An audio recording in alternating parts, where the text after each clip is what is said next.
Less than 90 days to the 2019 general elections, the veil is off, and perhaps we can say the race has effectively begun.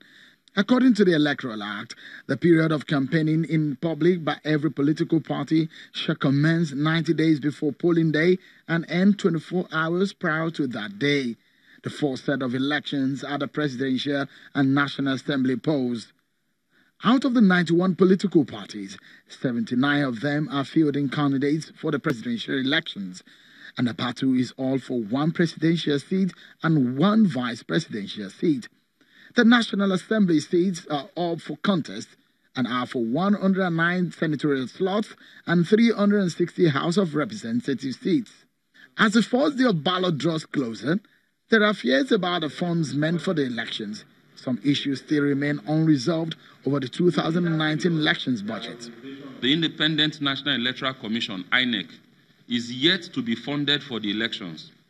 It should be noted at this point that Nigeria is in a critical moment when something has to be done urgently. The law is very clear on how much political parties and their candidates can spend during campaigns, and this is a breakdown. There is a cap of 1 billion naira for presidential election and 200 million naira for governorship. Analysts have raised concerns on how much of compliance have been given to these specific laws. As the campaigns open, the different political parties will move from strategies to actions. For Nigerians, it might not be business as usual. Critical issues like restructuring Nigeria, debt servicing, creating a conducive business environment, and fixing the economy will be paramount.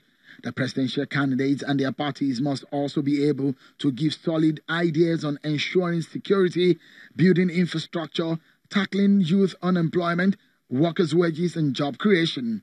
The candidate of the APC and the incumbent President Muhammadu Buhari and his party says they want to take Nigerians to the next level. Over the last 3.5 years, we have laid the foundation for a strong, stable, and prosperous country for the majority of our people.